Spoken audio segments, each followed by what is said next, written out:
right, YouTube. Hey, hold on.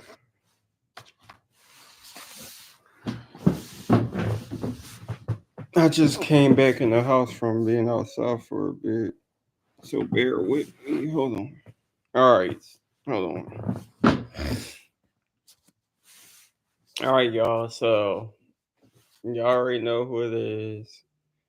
And in today's live broadcast, I want to continue my Black History Month journey. And in today's live broadcast, we're going to talk about different. I'm going to read about different movies. Um, that speaks on the lives of African Americans. Some of my favorite movies are movies that I've recently watched.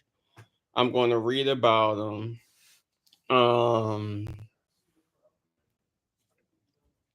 Y'all know I like to read on Wikipedia, so I'm going to read about certain movies and I'm going to tell y'all what I liked, what I may have not liked in the movie and stuff like that. So yesterday, now I wanted to watch this movie for a while since I found out it came out and could never find it. So I finally found it yesterday and I end up watching this movie. It's a movie starring Tiana Taylor. It's pretty much a new movie.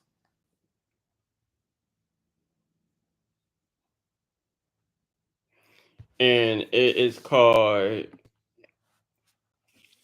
1001. So while I'm taking this break, because I was currently doing doing some reading for these college assignments, but I'm gonna try to do this a little quickly. So this movie is called 1001. Let me say 1001 is a 2023 American drama film written and directed by A.V. Rockwell in her feature directorial debut. The film stars Tiana Taylor, Will Catlett, Josiah Cross, Evan Courtney, and Aaron Kingsley Editola. I hope I said his last name right.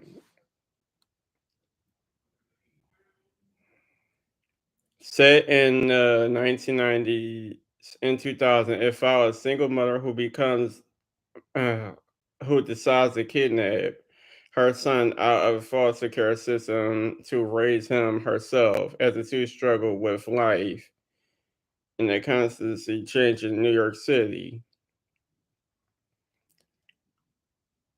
I'm in constantly. I'm sorry.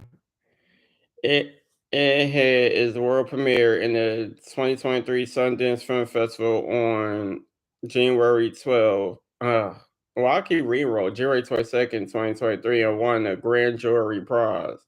It was released on March 31st, 2023 by Focus Features. It received critical acclaim and it was named one of the top 10 independent films of 2023 by the National Board of Review. All right.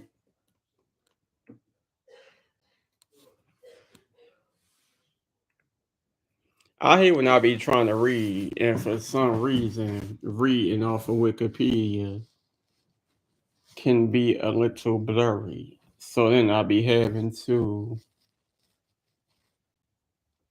put glasses on in order to see what I'm reading. And YouTube, y'all already know me when I get to my reading. I apologize if I mispronounce some words, but y'all already know I'm going to try my best.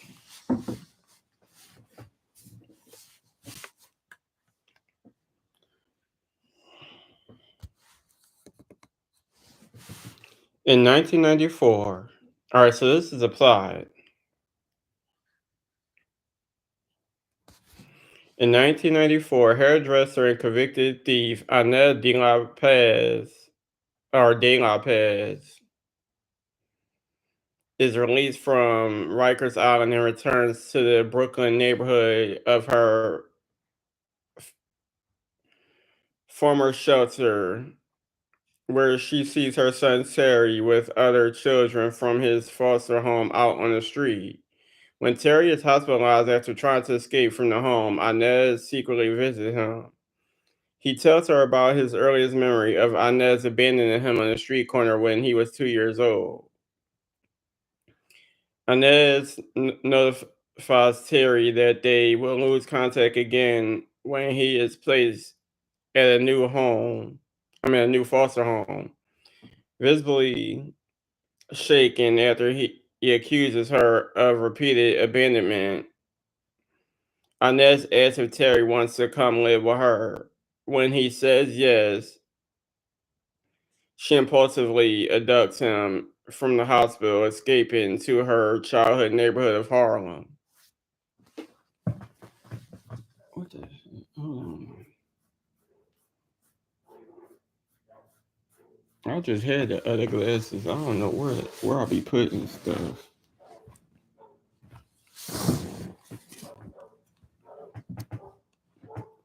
I really don't remember.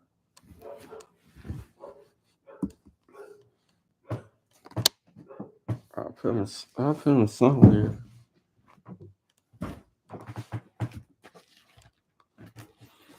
That's pretty much what happened. I put them somewhere and then I'll forget where I put them. Oh.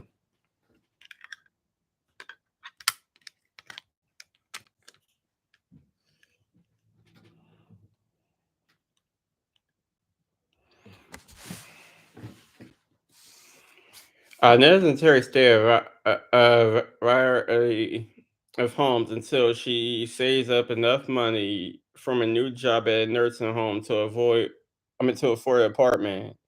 During a conversation with Miss Annie I mean, from whom Inez rents a room for a short time, it's implied that Inez lost her parents during the crack epidemic. She arranges a false birth certificate and social security card for Terry so that she can enroll him in school and reunites with an old boyfriend and fellow thief named Lucky.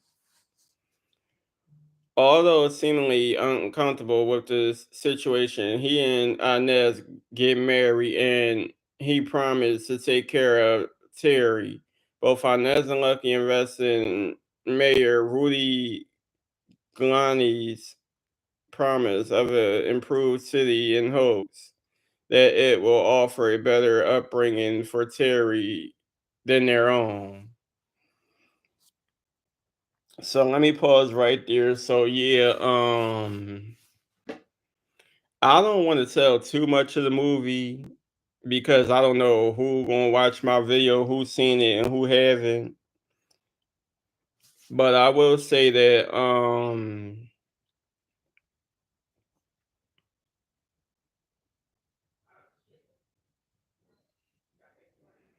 yeah, it started off when he was a little boy.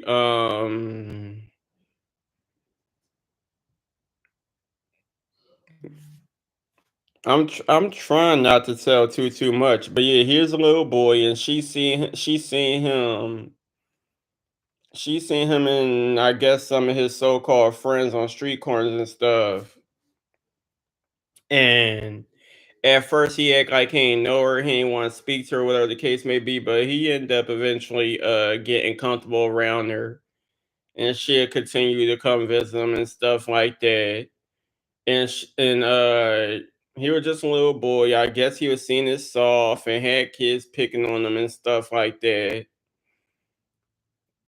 And every time she seen him, most of the time she noticed that he had scars and stuff on him or whatever the case may be. So yeah, once they had their little conversation in the hospital, she ended up taking them, and they went to I guess New York, Harlem, whatever the case may be, and um they struggle trying to find homes, trying to find places to sleep and stuff like that. And I'm just keep it like that. I'm trying not to tell too much. But eventually she meets this. I mean, well, she ends up reconnecting with this guy named Lucky, and he pretty much wasn't having it at first. He like at the end of the day, uh, you out here kidnapping a child, and this ain't near my child, and you could put me in a situation where I could end up getting into some trouble because I'm with you and you kidnapping a child that ain't near my son. And but eventually he ends up realizing it's just a kid.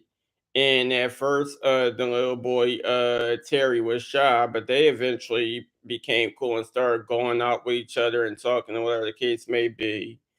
And then her and Lucky ends up getting married, and him and Terry ends up building this close bond. Y'all gotta watch the movie because I'm telling too much.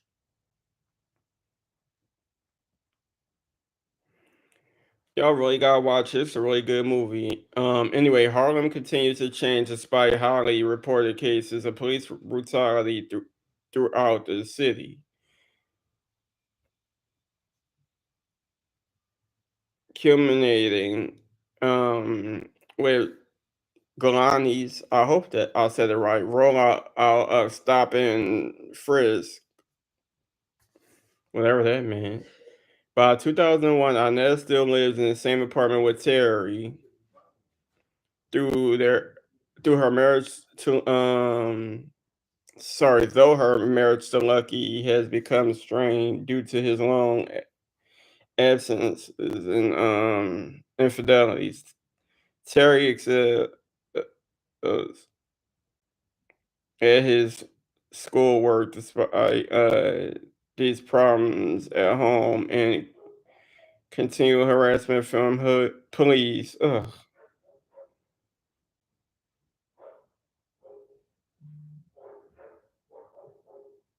Okay, all right.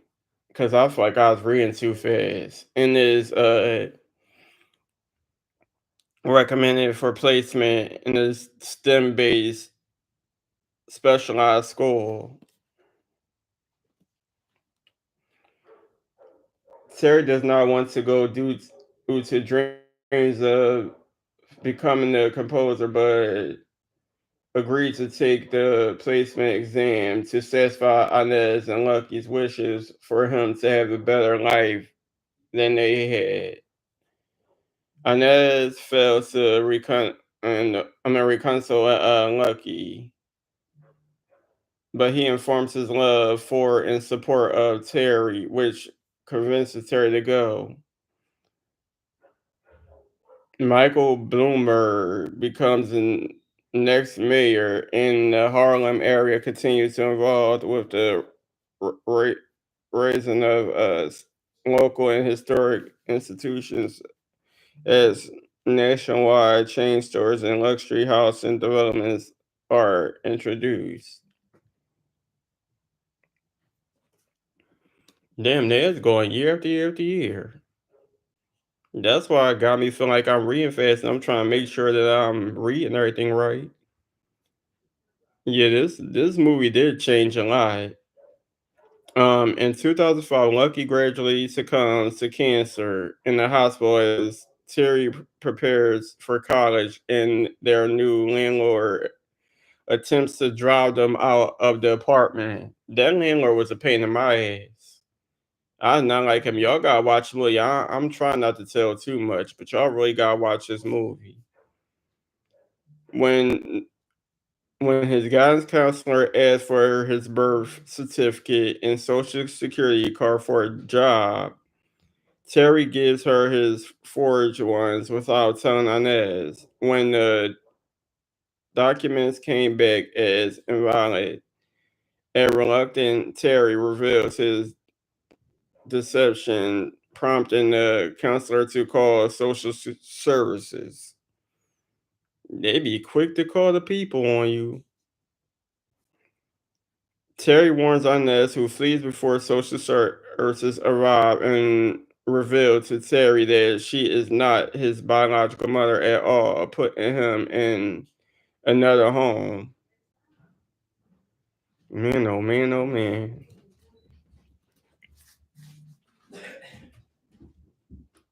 Now that part was crazy.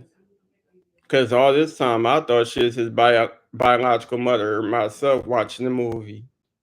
That was a shocker right there. Terry flees the home, and after Inez's best friend Kim invites him to live with her, returns to the apartment where he finds Inez collecting her belongings. She confesses that she is not the woman who abandoned Terry on the street corner in his memory, but what? But the woman who found him and treated him like a son ever since. Terry informs that he still loves her as a mother, but the two separate again before entering the taxi to an uncertain future. Inez promises Terry that this isn't goodbye.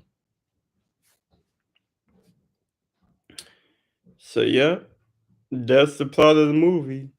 I mean, the movie has a lot more, but y'all know how they do plots on here. They don't tell everything.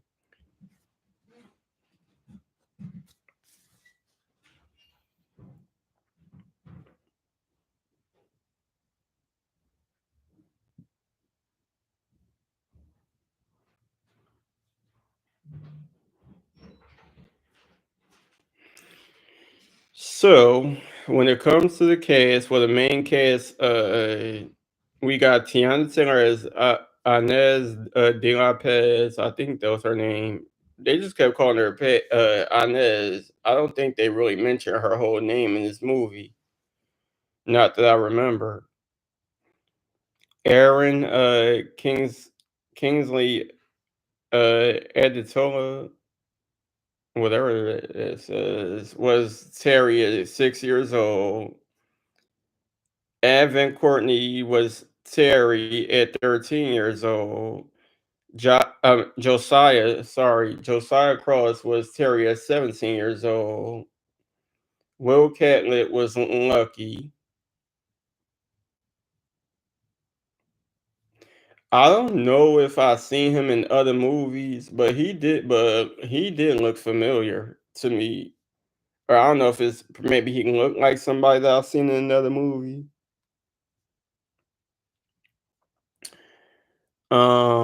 Terry Abney was Kim Jones.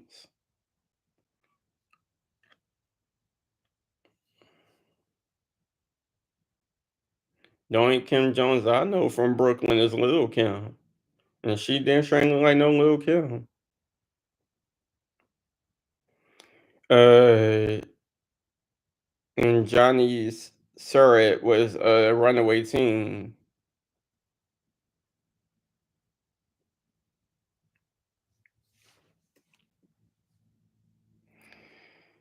So this movie was nominated for a lot of awards, won a lot of awards, and still pending on certain awards. I ain't gonna read everything. I just wanted to tell y'all about the movie.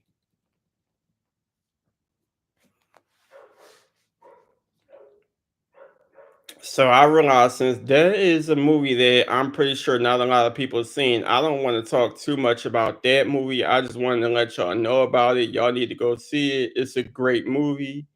It can be a tearjerker, but it's a very, very, very good movie and a great movie. And I think a lot of people need to watch it. I loved it, and I think Tiana Taylor did an amazing job. I think the whole cast did, but mainly Tiana Taylor, since she's pretty much the main person in the movie. Um, Now we're gonna speak on another movie that is a favorite of mine. No,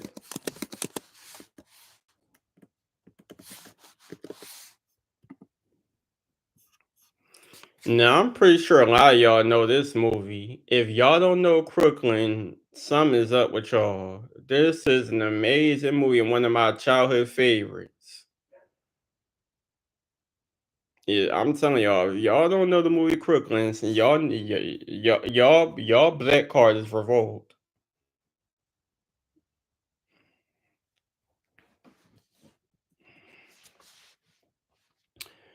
Well, for those who might, I mean, who may watch my channel and who don't know about Crooklyn, what the hell? I was not expecting him to go live this early. Damn Bigo.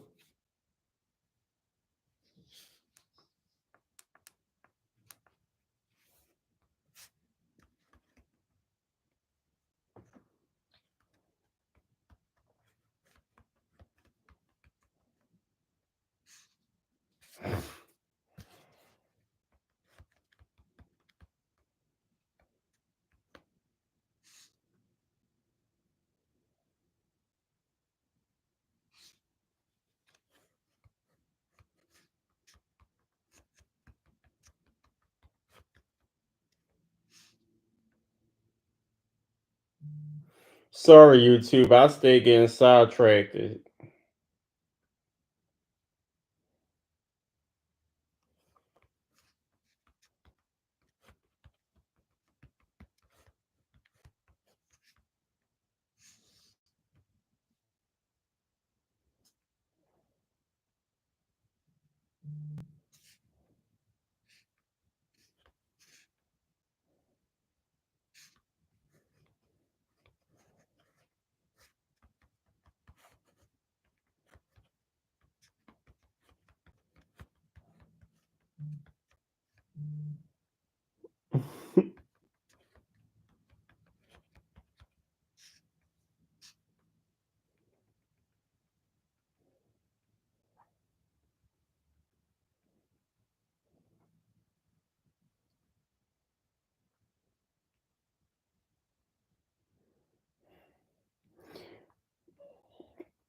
Crooklyn is a 1994 American semi-autobiographical film, autobiographical film produced and directed by Spike Lee. He wrote it with his sister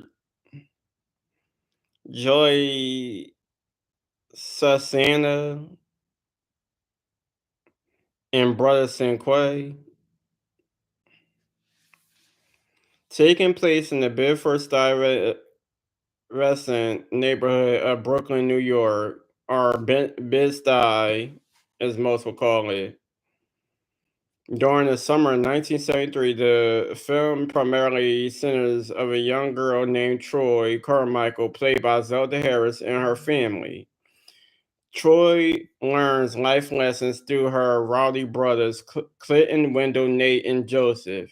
Her loving but strict mother, Carolyn, played by Alfie Woodard, and her naive, struggling father, Woody, played by Delroy Lindo. Both amazing actors and actresses, I mean.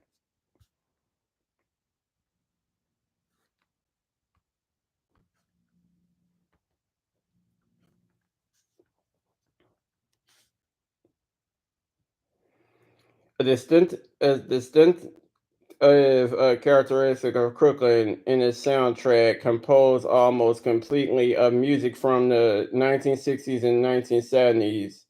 The exception of a hit single Crooklyn by the Crooklyn Dodgers, a rap crew consisting of Buckshot, Ma- Master Ace, and Special Ed. The two-volume release of the soundtrack became available on CD concerned with release of the film. As in his past films such as School Day, Do the Right Thing, and She Got Have It, Spike Lee appears in Crooklyn. He plays a young glue huffer named Snuffy, who likes to bully the local children. Crooklyn is the second of two films directed by Spike Lee to earn a PG-13 rating in the United States, as did Malcolm X. Others were restricted to adults.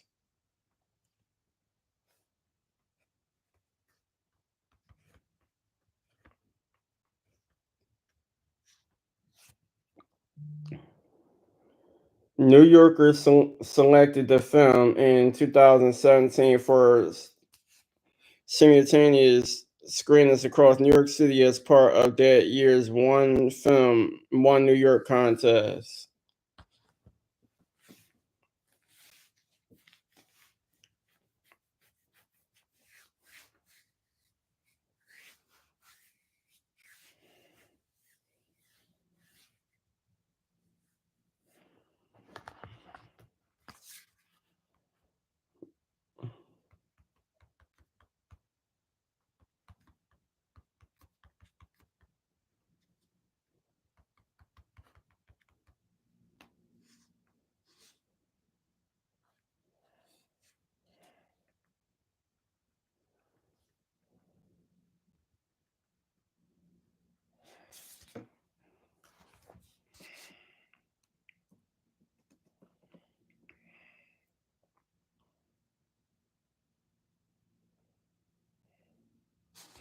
In 1973, 9-year-old Troy Carmichael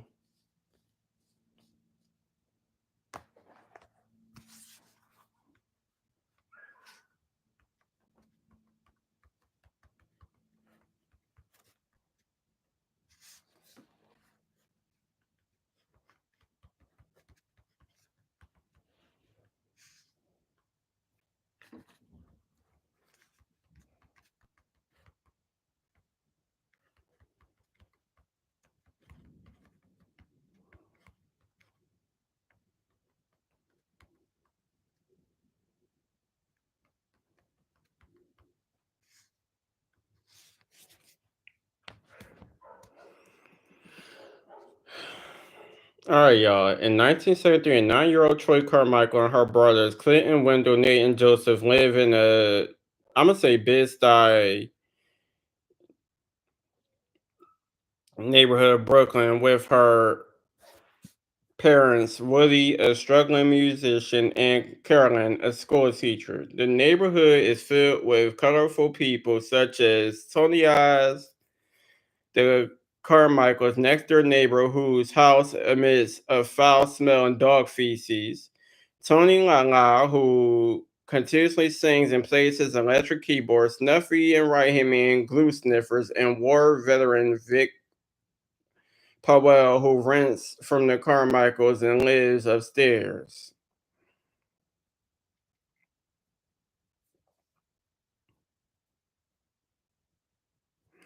One day, the Carmichael children get into an argument with Tony after he sees Wendell throwing trash into his area.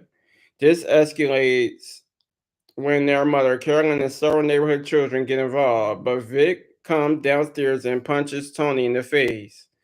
Troy, who has sneaked out to the corner store, sees Vic getting arrested as she leaves the store.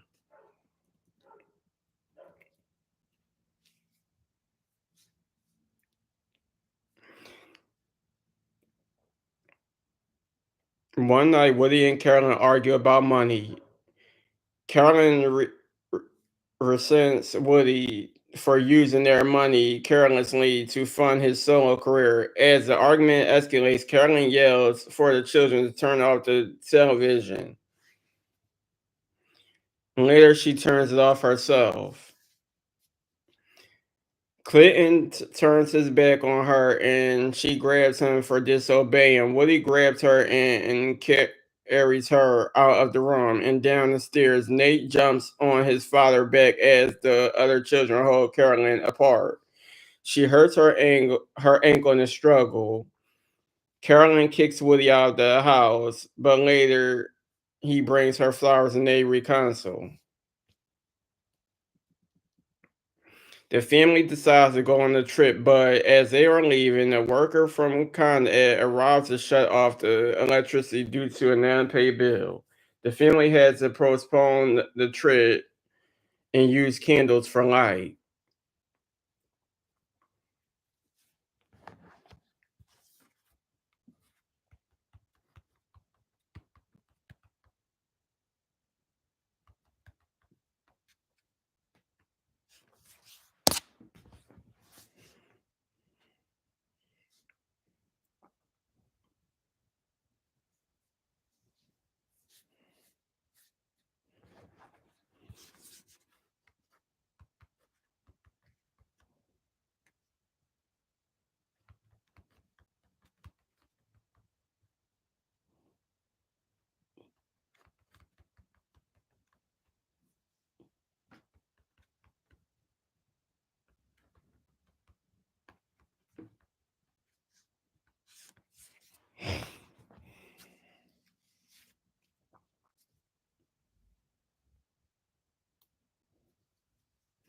A few days later, the family travels to the south to stay with affluent relatives.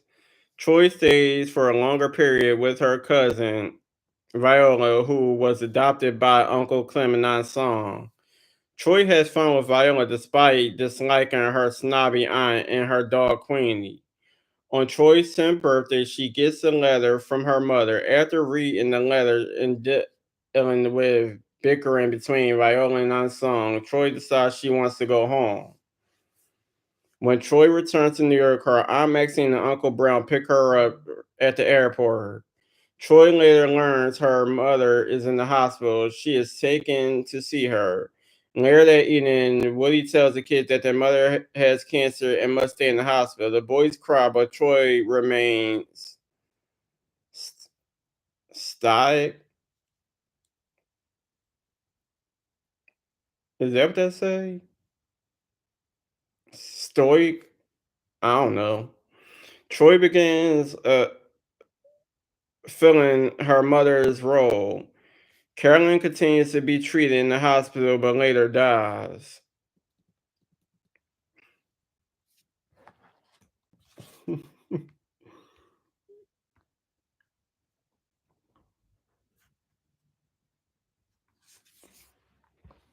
At the house gathering after the funeral, Troy is withdrawn. Joseph comes inside crying, saying that Snuffy and right hand man robbed him. Following her mother's wishes for her to protect her younger brother, Troy takes a baseball bat outside and hits Snuffy, telling him to go sniff glue on his own block. Early the next morning, Troy dreams she's hearing her mother's voice. She goes downstairs and sees her father trying to kill a rat in the kitchen. He says that is all right to cry, and that even her oldest brother Clinton has cried. Troy concludes that it is good that her mother's suffering has ended. As the summer ends, the Carmichael family and their friends gradually resume their lives. Troy assumes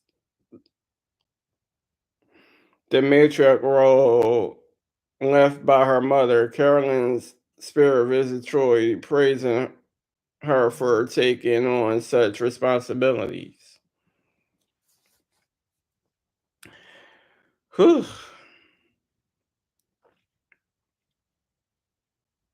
RuPaul makes a feature film debut as Kanye, a woman customer who dances with another customer at the bodega, while co-screenwriter and actor Joy Lee is shown in the opening credits as one of the actors. She does not appear in the cast closing credits. She does appear in the filmmaker's closing credits scroll.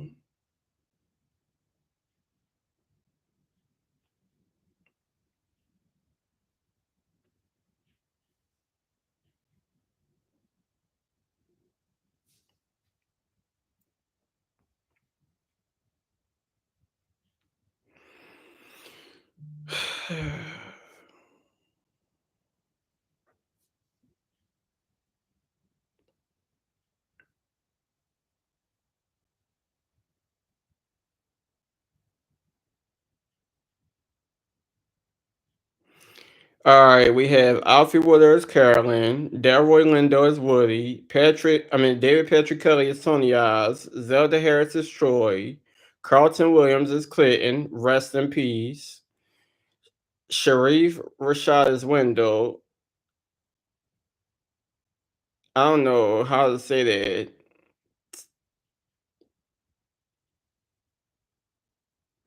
I'm gonna just say Washington as Joseph, Chris Nolans as Nate, Joe's Zunanga as Tony Lala, Isaiah Washington as Vic Powell, Evelka Reyes as Jessica, Spike Lee as Snuffy, and Jeremy DeRue as right hand man, Francis Foster as Unsung, Norman Matlock as Clem, Patrice Nelson as Viola, Ronnie Curtis Hall as Uncle Brown, Joy Savannah Lee as Aunt Maxine, Gary Perez as Juan the Bodega Man.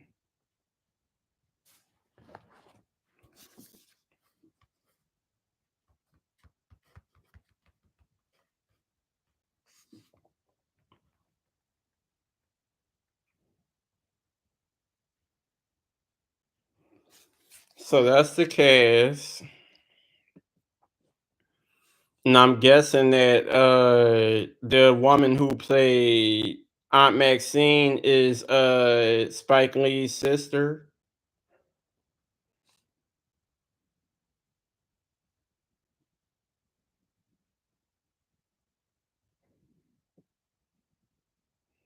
But yes, this is one of my favorite childhood movies.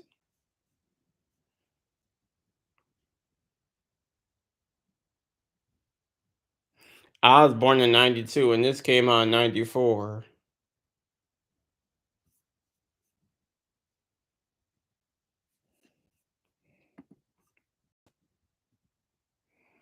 So I'm gonna have to cut this short because I am speaking with a friend and I know I'm getting sidetracked at trying to read on YouTube and text him. But I shall be back shortly, and then I also am doing some reading for these college assignments. I'll talk to y'all later. Like, comment, subscribe, hit the bell, be notified. And I'm gonna try my best to probably continue this video later on when I'm not doing nothing.